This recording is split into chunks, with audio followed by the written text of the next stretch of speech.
Bom, pessoal, então vamos começar aqui nosso podcast. O tema hoje é Por uma Vida Mais Segura no Trânsito. Estamos aqui com o nosso amigo Neto e o nosso amigo Eduardo, né? São da Codetran aí, da Edutran também. Estamos aqui com alguns alunos do Cedinho Emílio Gazanga Júnior. Eu sou o professor Richard de Assis, ela é a professora Pamela Ruiz. Então vamos fazer esse podcast aqui para vocês hoje, tirando todas as dúvidas sobre o trânsito, beleza? Vamos lá. Podemos começar então? Vamos começar pelo nosso amigo aí. Pode se levantar, vem fazer a pergunta. Qual a importância do cinto de segurança para os ocupantes que estão na parte de trás do veículo? Então vamos lá.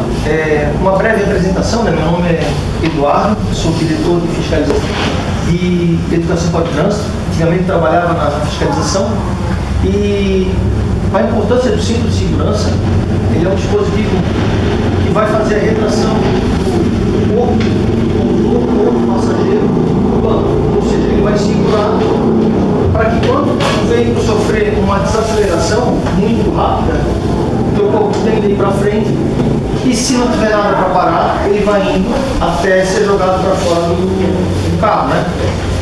O cinto de segurança, ele vai te prender.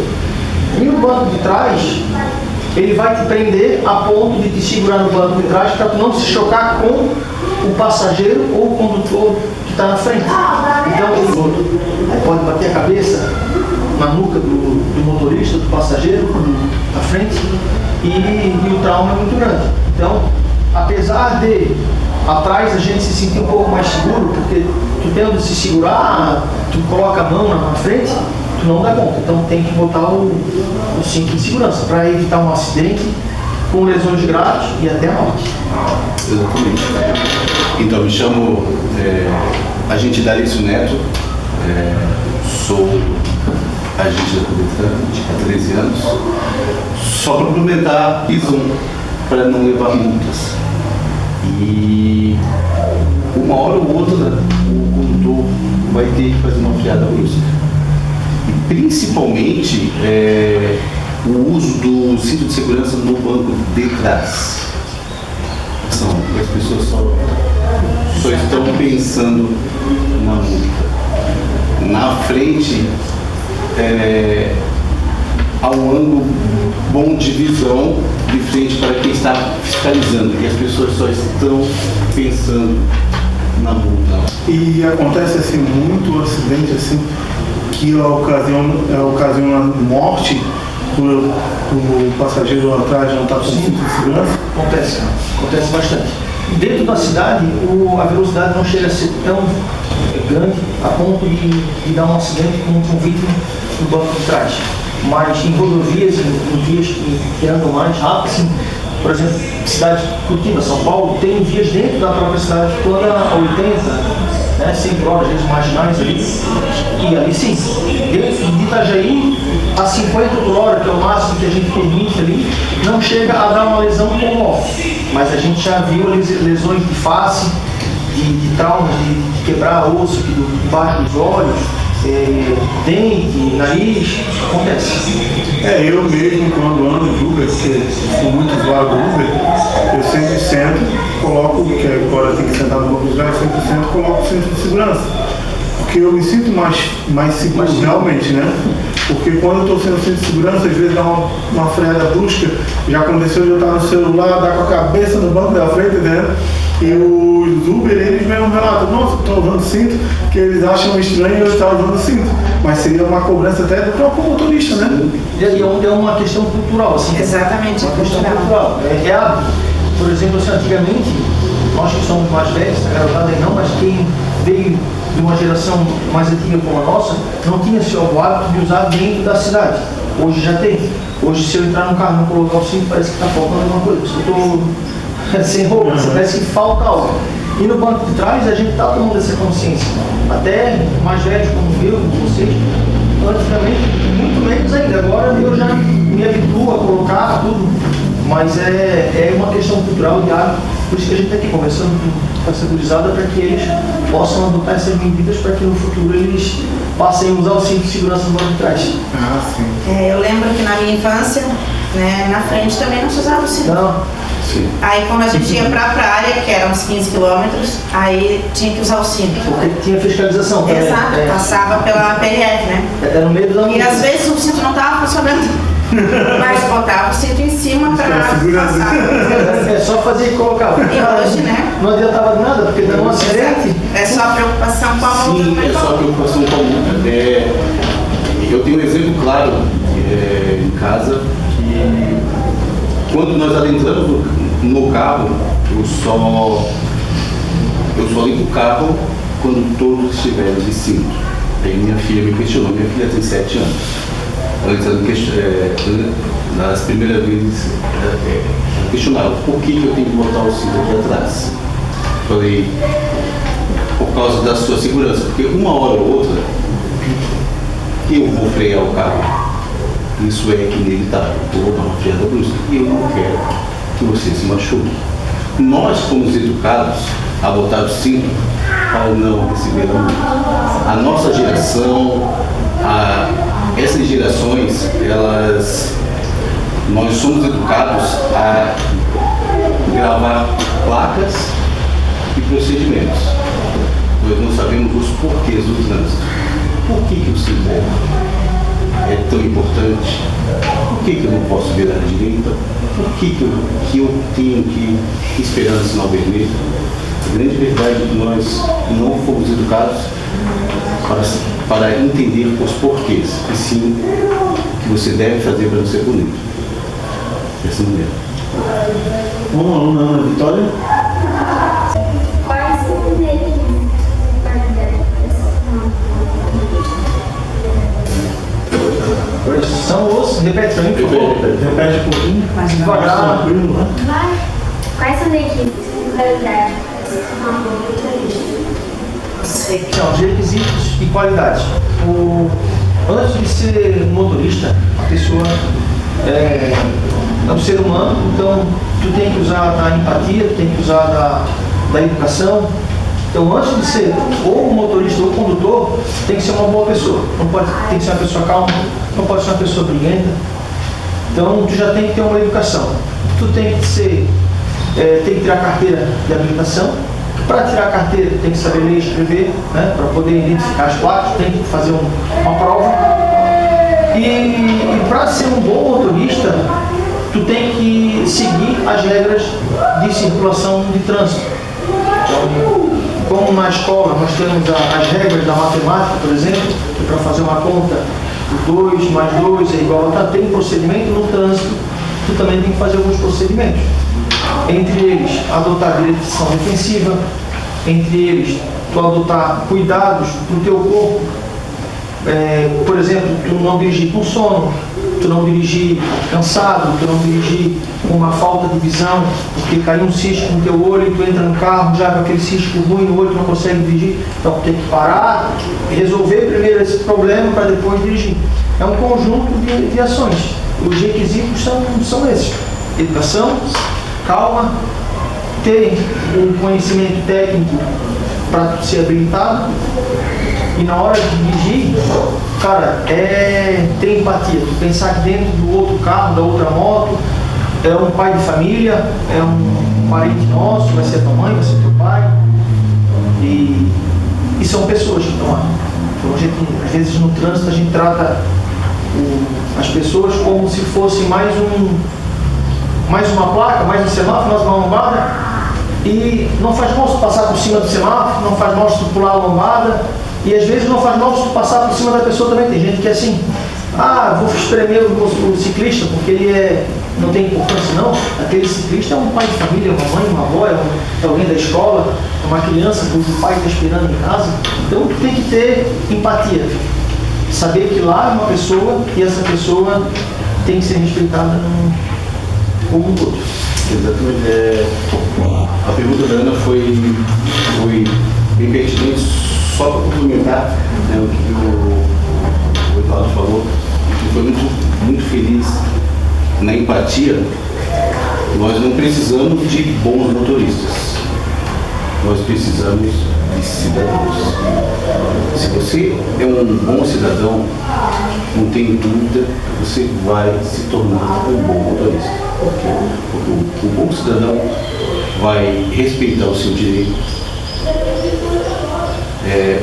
vai ter os seus deveres. E se você é um bom cidadão como pedestre, como ciclista, automaticamente você vai ser... Pergunta ao aluno Kaique.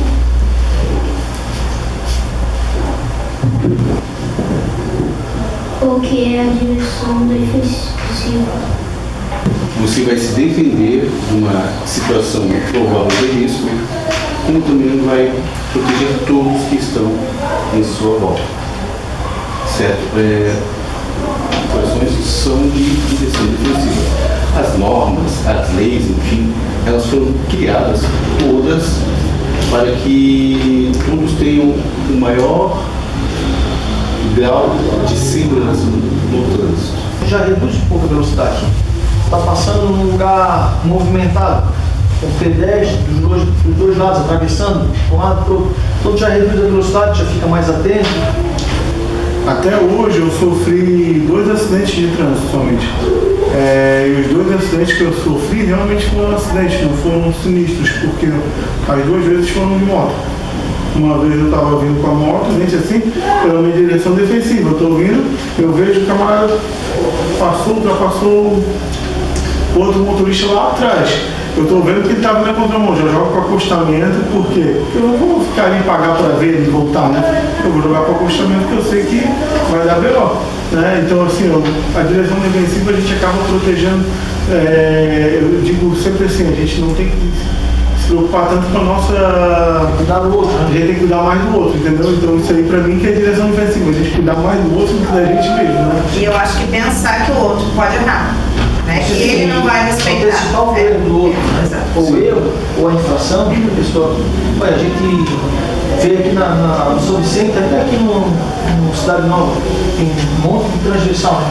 Mesmo que está na preferencial, que a placa de pague seja para o outro, tem gente que passa de moto, cara, a milhão, assim, ó.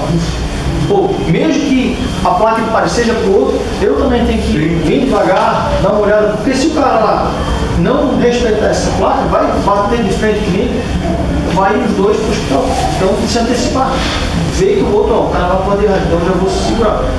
De moto, bicicleta mesmo, ou de pedestre, dentro das nossas vias aqui, tem que se antecipar, porque se dá um acidente, um sinistro, vai para o hospital e machucado, o cara do carro até quebra um dente, bate para a cabeça lá em algum lugar, mas tu tá de moto, é atropelado, o carro, bicicleta, vai para o hospital. Show. Vamos para a próxima pergunta então, chamar a nossa amiga Fernanda aí.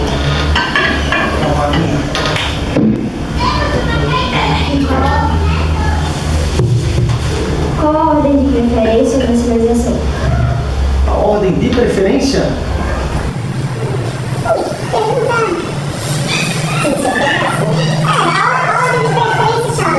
Do trânsito. Ó, no trânsito, Fernando, a gente tem um conceito de maior cuida do menor. O maior tem responsabilidade pelo menor. Então, é uma pergunta simples, mas com bastante variáveis. De certo modo, o caminhão ou o ônibus é responsável pelo veículo, pelo carro, o automóvel pela moto, a moto e o carro, o caminhão pelo ciclista, o ciclista, o carro, a moto e o caminhão pelo pedestre. Então, o maior sempre vai cuidar do menor. Então, a preferência é sempre do menor. Nesse caso, qual é o menor? Pedestre. Então, em todo local, a preferência é do pedestre, a menos que tenha algo que diga que o pedestre não pode atravessar ou estar em algum lugar, não pode ter invasão. Por exemplo, a gente vai perguntar para mim, poxa, mas o pedestre pode andar no meio da BR onde os carros estão passando? Não pode. Apesar da preferência ser sempre do pedestre, o lugar do pedestre é na calçada. Então cada um no seu quadrado, né? Cada um no seu local, para não dar conflito. Mas a preferência é sempre do pedestre. Em direção, por exemplo, entre dois veículos, em um lugar que não tem sinaleira, não tem placa, não tem nada, a preferência é sempre quem vem pela direita. Então, por exemplo, eu estou vindo daqui, a professora daqui. Né? A professora está no meu lado direito, estou vindo daqui. Ela tem a preferência. Então, num lugar que não tem a sinaleira, não tem a placa para nenhum dos dois, a preferência é da professora. Se a professora estiver indo para lá e o professor tiver, a preferência vai ser de quem? De quem está na direita dela. Quem está na direita dela? O professor. Então a gente vai sempre nesse sentido. Sempre quem está na direita tem a preferência para passar. Isso. Como o Eduardo falou, o trânsito, por incrível que pareça, o trânsito foi feito para as pessoas, foi feito para o pedestre. Então, o pedestre é o mais vulnerável. Depois do pedestre, o ciclista, o motociclista, automóveis. Então, consequentemente, os automóveis são menos perigosos, nocivos, o pedestre, ciclista, enfim, mas nada exime e tem que ser do pedestre cumprir os seus deveres. Ele não anda no trânsito, ele tem prioridade onde não haja sinalização. Ele tem prioridade, realmente, onde não haja sinalização. Mas se houver sinalização que ele não possa fazer a travessia, ele não deve fazer. Se houver sinalização de faixa de pedestre próxima a ele, ele tem que utilizar. E assim por diante. Essa é a ordem de sinalização maior, coisa de menor. Na verdade, a gente vê muito pedestre atravessar fora da faixa. E aí complica para o motorista, né? Porque a gente até vê, e eu acho que acontece alguns acidentes aí, né? Assim, a travessia, por exemplo, específico do pedestre, ele vai ter sempre a prioridade na travessia. Então, se eu estou vindo de carro, tem um pedestre atravessando, eu tenho que deixar ele passar. Porque de dois, ou eu paro para ele, ou eu atropelo e me encrenco e mato a pessoa, volta para o hospital. Então, a prioridade é sempre do pedestre na travessia. Só que tem regras para isso. E uma regra que foi criada é a faixa de pedestre. E ela já é pintada diferente para o motorista saber que naquele espaço, se tiver um pedestre para atravessar, ele tem a preferência para começar a atravessar. Entendeu? Então, se eu estou andando e alguém pula na frente do meu carro, cara, não tem o que fazer. Eu vou desviar, vou bater um acidente, vou até atropelar o carro. Eu, como condutor, consigo ainda me escapar de uma notificação, de um processo. Agora, se eu atropelar alguém na faixa do pedestre, porque ele estava na calçada e eu venho na faixa, não deixei ele passar, aí eu estou enrascado. Então, a faixa do pedestre já é o local específico para o pedestre atravessar. E mesmo se tem uma sinaleira, o que acontece, por exemplo, assim, tem um semáforo... Não, daí vale a sinalização vertical. Então, tem um semáforo, que já aconteceu isso, até em Balneário acontece muito disso. Estou vindo, semáforo aberto, verde, estou vindo de carro, simplesmente ele saiu porque ele estava na faixa de pedestre. Ainda assim a preferência é dele, porque tu não vai passar por cima dele. Sim, mas se eu bater nele na faixa de pedestre, eu vou me incomodar ainda, né? Se o semáforo está verde para ti, sim, a preferência é tua. Sim. E tu não consegue desviar. Não existe o cara pisar no freio instantaneamente o carro para. Você precisa de um tempo lá para visualizar, processar, o pedestre atravessou, frear. Porque às vezes tu está vindo dirigindo, tu olha para o semáforo e do nada, não tinha ninguém, de repente ele já está ali no meio. O pedestre tem que fazer a parte dele. Pô, tem muito pedestre folgado, cara. Que acha que, eu vou atravessar, o cara tem que parar. Às vezes, botei o pé na faixa, não tem, porque o carro tem um limite para tu, um tempo. Ele tem uma massa lá de 1 tonelada, geralmente o carro 1.000 e poucos quilos, e tu não consegue parar em 10 metros. Tu tem um tempo para tu ver o pedestre, absorver, o teu cérebro, vai pro cérebro, ele processa, manda o estímulo, o teu pé faz a carga no freio, isso já passou meio segundo. Até o carro começar a parar, mais uns 3 segundos. Esses 3 segundos percorreu 15 metros. Se o pedestre estava a 10 metros de ti, passou por ele a 5. Ou por cima, ou teu carro foi, desviou dele. Então não dá tempo. Então o pedestre também tem que se ligar. As criançadas, a gurizada também tem que pensar nisso quando estiver correndo atrás de pipa, por exemplo. Atravessa a rua como se não houvesse manhã, ficou olhando por cima, pipa. Aí chega e atravessa. A bola. Não tem como o condutor do carro, da moto, te dar a preferência. Não existe isso. É obrigado a frear e pode correr risco até de estar de moto cair. Ele e o pedestre. Eu acho que tem uma coisa que é muito importante, né? Muitas vezes não interessa tu ter a razão. se for tu ser atropelado, né, por mais que o pedestre vai ter razão, tu correr o risco de ser atropelado, tu tem razão, não vai, né, não vai ser benefício nenhum, né, tu tá correto assim na regra, mas vai se enfiar no meio da rua, vai atravessar, né, não vai resolver, né, eu digo isso muito pro meu filho. Aí essa questão defensiva, né? É, porque em Navegantes, eu moro em Navegantes, tem algumas ruas que o pessoal não decorou ainda que tem que parar naquelas ali, porque antigamente elas eram preferencial. Então eu já chego ali, eu já reduzo, porque eu sei que às vezes vai passar um. É uma zona de conflito. E é certo, né? Às vezes aí a moto passa, aí o meu filho disse, não, mãe, mas é tua? Eu digo, sim, meu filho, mas tu atropelou alguém. Ele tem razão, quer ser feliz. Na verdade, Não, eu bateu o carro, aí tem que acionar seguro, aquela coisa toda, não vale a pena. Só a razão não vale a Fica a pena. razão e seu jeito. Exato. Chama agora a Bianca, por favor. Qual é o teu nome? Bianca. Vou ler para ti, Bianca, pode ser? Então, a respeito da sinalização nas ruas do bairro, percebemos a falta de muitas placas, principalmente as de palio. Como a população pode proceder para mudar essa situação? Eu vou fazer a pergunta para ti. Tu ficou com vergonha de fazer para mim, eu vou fazer para ti. Tu sabe o que é uma placa de palio? O que é que ela diz? Para parar. Quem deve parar? A gente.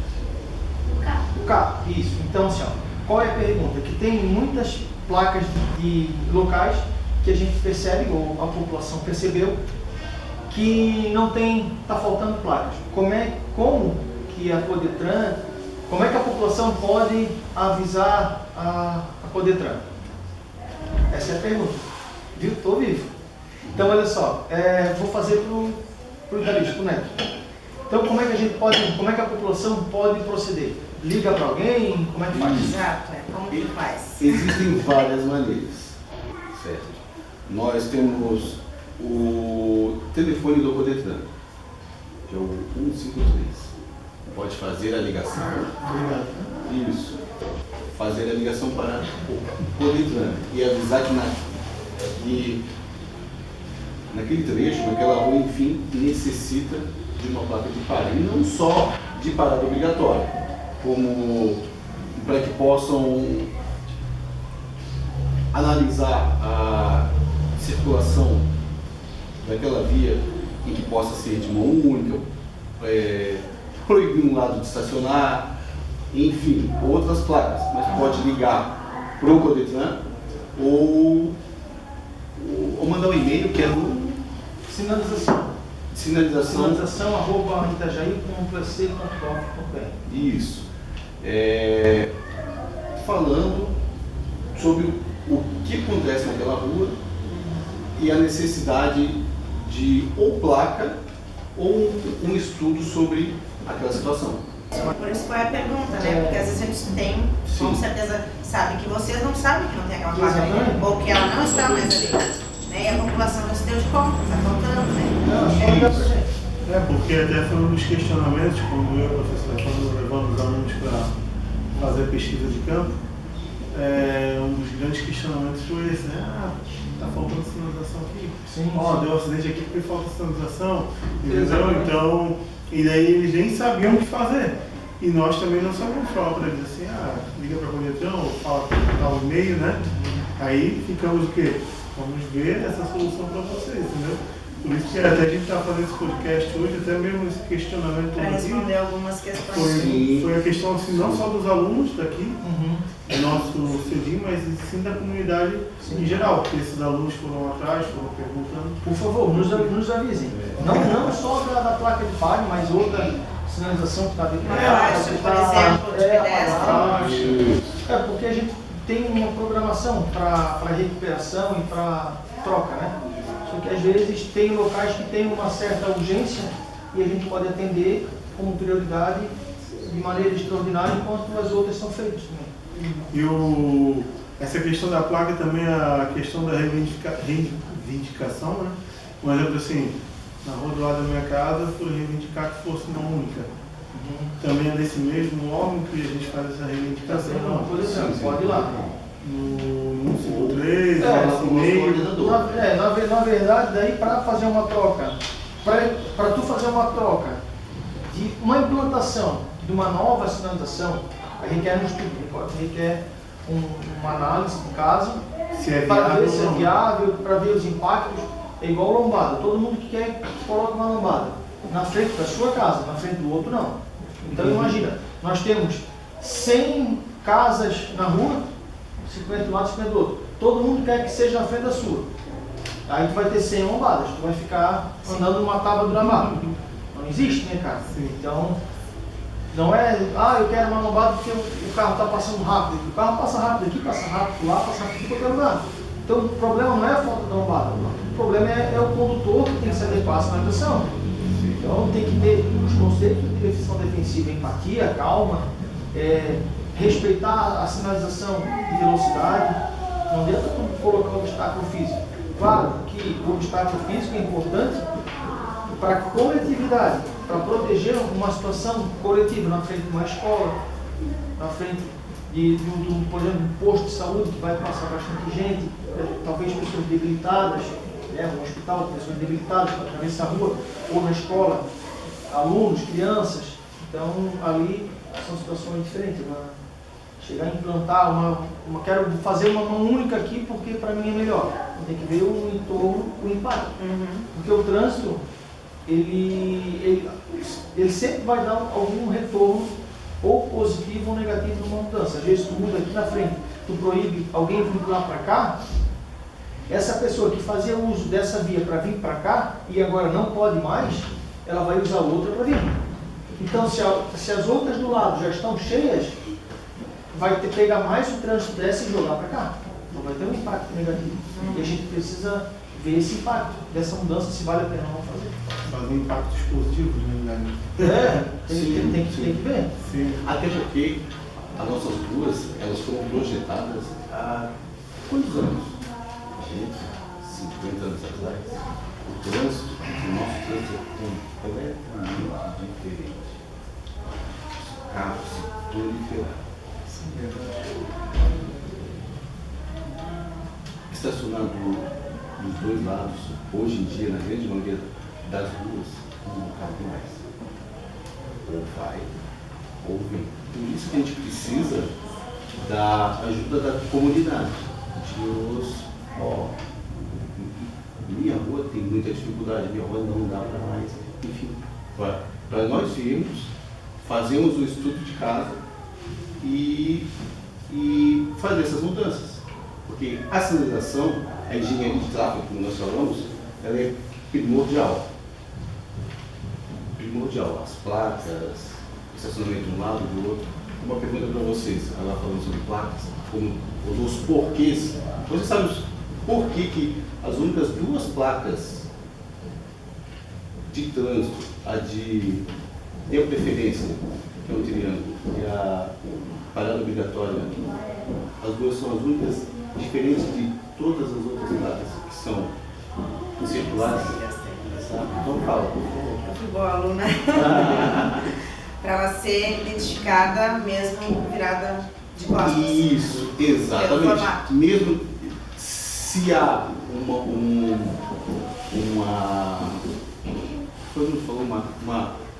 avaria, enfim, o condutor já vai saber que aquela placa é para mim, dar preferência. Por isso é que essas duas placas são de primordial importância, de perigo iminente. Um dos porquês do trânsito. Mas por que a gente está aprendendo? Então, para continuar aqui o nosso debate, aqui, a nossa mesa de podcast, quero chamar a aluna Nicole para dar a próxima pergunta. Pode fazer a próxima pergunta.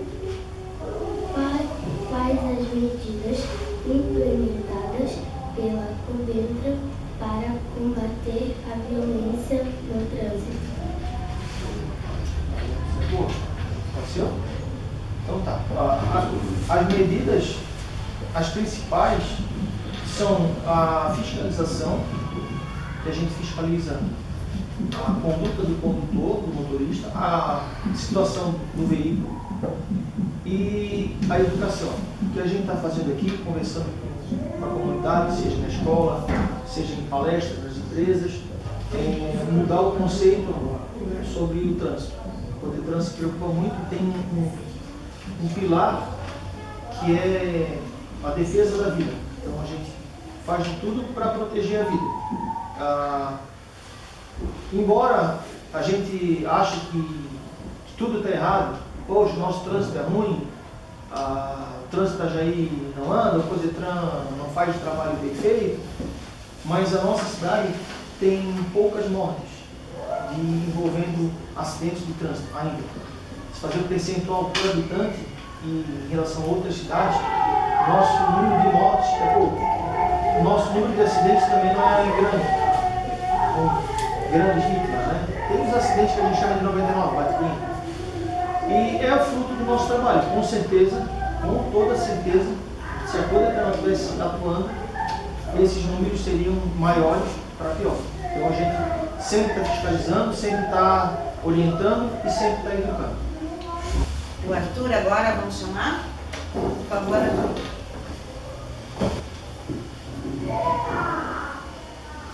Na sua opinião, quais seriam as causas de tantos sinistros em Itajaí? Então, ótima pergunta. Ótima pergunta. Nós achamos que podemos fazer tudo. Por quê? Porque na minha cabeça não há punição. E se não há punição, por que eu vou respeitar? Às vezes, se eu só estou pensando em mim, mas se eu pensar no outro, eu vou saber que eu sou um cidadão que respeito e faço a diferença. E é a falta de conscientização que leva a todo esse caos. Como o Eduardo falou, aonde que o Codetran atua para melhorar isso, né? E fiscalizar para que tenha uma ordem que mais de 80% fundamental: educação.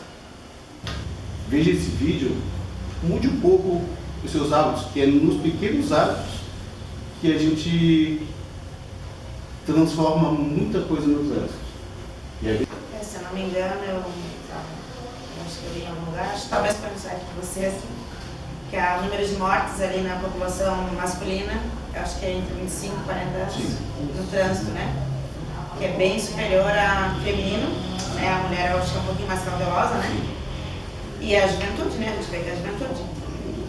Esse motorista novo, né? Aí tu coloca um ingrediente que é o álcool, o ímpeto de tu achar que tudo vai dar certo, que eu dirijo, então, como se não houvesse amanhã. Aí é uma combinação de fatores que, quando dá errado bem rápido, bem ruim. Eu digo, a mulher normalmente, às vezes, né, não todas, um pouquinho mais barbeira, mas a gente é mais cautelosa, né? A mulher sofre pelo espaço, né? Ela não tem muita noção de espaço. Até, cara, eu acho, assim, é um achismo, tá? No geral. É um achismo. Eu acredito que o homem, ele domina essa parte da direção, de estacionar, tudo que pega no periférico ele domina. A coragem, o ímpeto. A mulher já é mais cuidadosa, mais cautelosa, ela é mais focada. Então a mulher, ela vai dirigir a vida toda certinho, quase não vai bater. O homem já... Pode não saber estacionar direito, mas claro... Ela vai ter uma dificuldade até pelo foco. Claro que a gente, meu Deus, a gente está entrando num terreno... E não estamos generalizando, né? Não. Sim, mas assim, pelo nosso contato, como a gente está fazendo podcast, a gente vai em palestra, a gente conversa com muita gente, muitos motoristas, e o relato que nos passam é esse, que a mulher tem um pouco mais de dificuldade para estacionar. As mulheres, de modo geral, mas tem mulheres que... Eu falei até por mim, né? Não foi generalizando como eu falei, né? Tem muita mulher que dirige muito bem, estaciona muito bem. Para mim, já é uma dificuldade. E o que é ser barbeiro no trânsito? O que é ser barbeiro? Cara, é não cumprir a regra de direção. Porque se tu não cumprir uma regra de direção, tu vai fazer barbeiragem. Mas não, barbeiro é que não cumpre a regra de trânsito, tanta mulher. É lógico? Tá lá escondido. Em Itajaí ocorrem muitas brigas no trânsito. Já houve casos de morte devido às brigas? Para nós, casos de morte, um homicídio não chega para nós como causa de trânsito. Fica na parte do homicídio. provavelmente já ocorreram muitos casos de morte no trânsito, mas não é computado como morte de trânsito, porque foi um homicídio. Sim. Eu acho que tinha que cuidar mais era da saúde psicológica também, né, do motorista, né? Porque o carro, para mim, a moto é uma arma. É uma arma, é tão fatal quanto uma arma de fogo. Entendeu? Eu estou numa briga de trânsito, se eu quiser pegar, passar por cima daquela pessoa, quantos vídeos eu já vi no Instagram ou no TikTok, brigas assim que começou, o camarada entra dentro do carro, sai dirigindo, passando por cima de uma multidão, tá entendendo? Então, uma arma, né? Então o que esse cara tá? Ele tá com problema psicológico, né? Ele tem que trabalhar o psicológico dele, né? Com certeza. Porque pra mim é um total desequilíbrio mental uma pessoa entrar dentro do carro e sair passando em cima de uma multidão simplesmente pelo fato que para tu tirar o teu porte de arma hoje é uma burocracia, tu passa por psicólogo, e por que para pegar um carro na mão, uma moto, não tem que passar por isso tudo também? Eu acho que tinha que ser o mesmo nível Mais de exame. criterioso, né? Tinha que ser mais criterioso, tá entendendo? Para poder a gente não ter essas brigas aí no trânsito, essa violência toda. Porque daí se o camarada ele não é habilitado por problema psicológico, se ele tiver sem carteira, ele vai preso. Tá entendendo? Ele não vai poder dirigir. Quando a gente fala em trânsito, e como o professor citou, que o carro é uma arma, todo cuidado é pouco. Então não é redundante, não é exagero. Tu cuidar para que as pessoas não andem armadas, entre aspas, por aí. Então todo cuidado é pouco. Todo o valor que é pago pelo Estado, por nós mesmos, é um valor investido. Para a pessoa estar bem psicologicamente, a pessoa estar com os cursos em dia, para a gente tentar diminuir. A gente tem uma máxima no trânsito que é, eu falei ali, que morrem poucas pessoas em Itajaí. Mas qual é o número ideal? Zero? Zero. Ideal, zero. Não é uma cidade de 300 mil habitantes, poxa, morre um por ano. Poxa, é pouco? É pouco? Mas esse um? Vai perguntar para a família daquele um que perdeu. Quantas pessoas foram impactadas por aquela morte? Entendeu?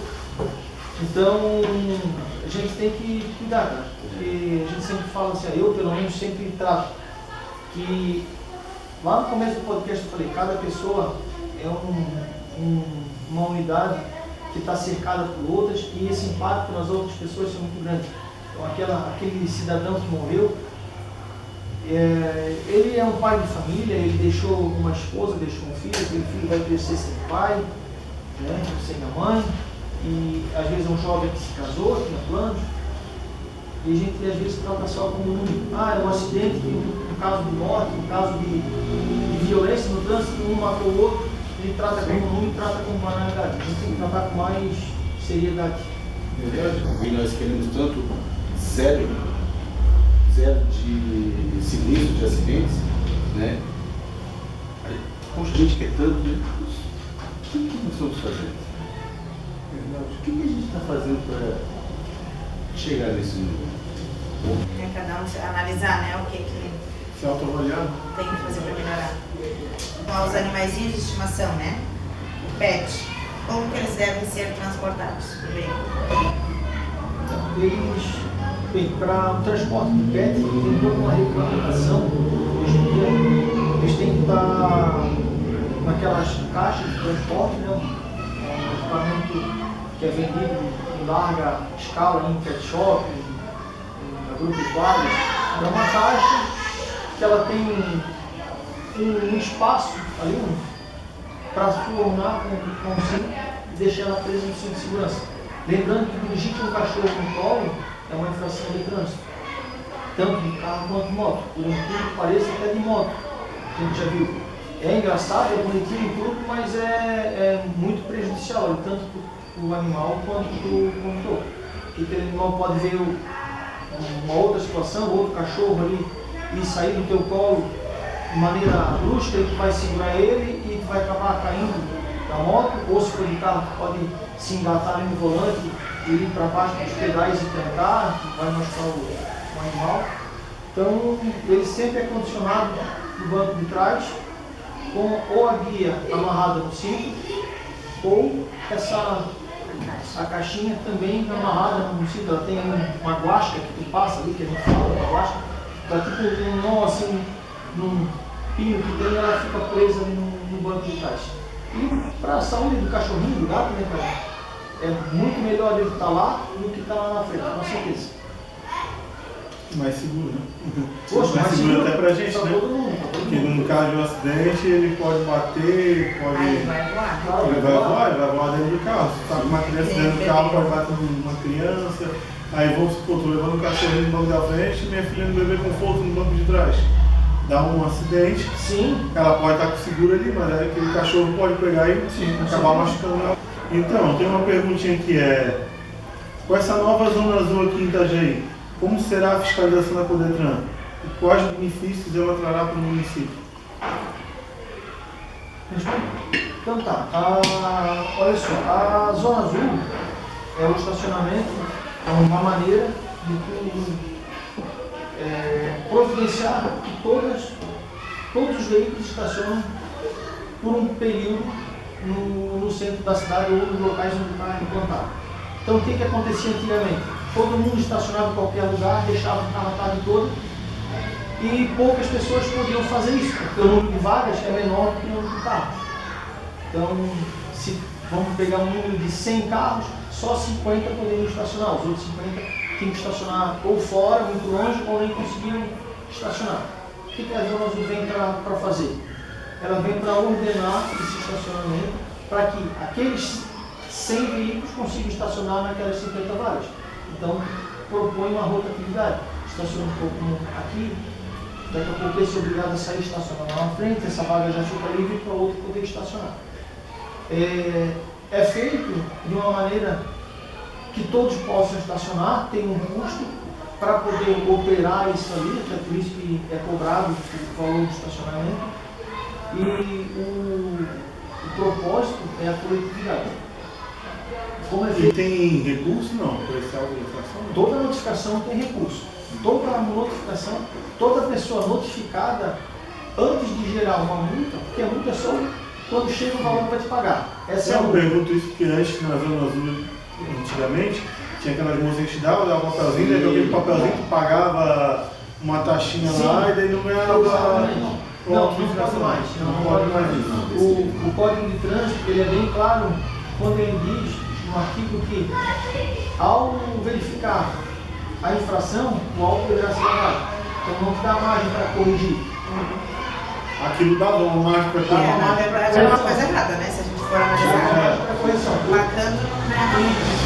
Hoje em dia foi uma nova forma de uma nova leitura do código e isso foi retirado. Assim, já é uma consequência que não só em Itajaí, mas outras cidades também já interpretaram de maneira. E é bom deixar claro aqui, né, Eduardo?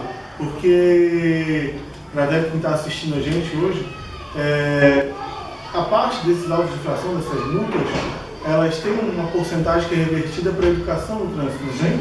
5% de todo o valor arrecadado com multas de trânsito, de infração de trânsito, automaticamente vai para a educação. Então, aonde que é usado esse recurso? É utilizado na compra de materiais educativos, de folders, de flyers, de panfletos.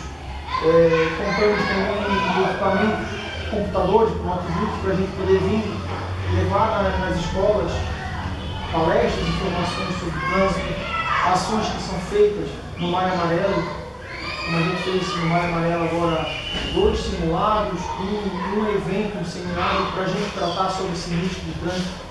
Esses recursos são utilizados nessas ações. E os benefícios do estacionamento rotativo, principalmente no centro, nas áreas mais, enfim, aquelas áreas são geralmente de comércio. Geralmente são de comércio. E a pessoa que vai ali, geralmente ela não fica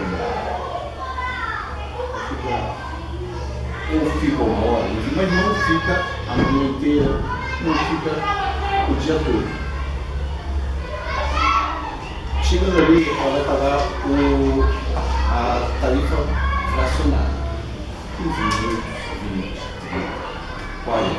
Eu já cheguei aí no centro, uns 2 anos atrás, onde todos deixavam o carro o dia inteiro, não tinha lugar para ele colocar no carro. Eu tive que colocar no estacionamento particular. E ali não era estacionado. Era 1 hora, 25 reais. O estacionamento rotativo foi de 3 para viagem, uma rotatividade. Então, a gente queria deixar aqui o nosso agradecimento, eu e a professora Pâmela, os agentes Eduardo e Neto, por vir aqui participar conosco, poder estar dando mais instrução, porque o nosso projeto é por uma vida mais segura no trânsito. Então, eu tenho certeza que quem assistiu o podcast, esses alunos que estão aqui, que são nossos futuros motoristas, né? São os nossos ciclistas e pedestres de hoje, os futuros motoristas de amanhã.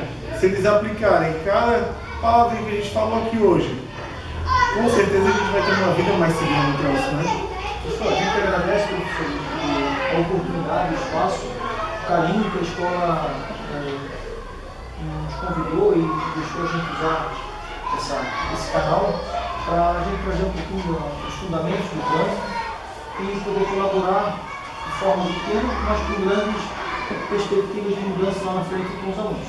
Com certeza, várias informações aí que a população não tem conhecimento. Sim. Às vezes o agente, a população tem aquela visão, né, da multa, né? O cara dá multa, né? Mas a função do Codetran é bem diferente. É educar. Muito válido. Sim, eu tenho certeza que esse vídeo vai chegar em muitas plataformas, vai chegar em muitas famílias. Sensibilizar, vou fazer parte desse trânsito mais seguro e que o nosso debate não termine aqui, termine na casa de quem viu esse vídeo, nas escolas de quem assistiu também esse vídeo, e que passem adiante todo esse debate que nós estamos fazendo aqui. Se a gente salvar uma vida, já está valendo. Tá valendo, com certeza. Uma só. Nossa, tá valendo. Já foi ganhando um ano. É verdade. Então, galera, muito obrigado aí, tá, por ter assistido esse podcast. Espero que tenham gostado e até a próxima. Valeu!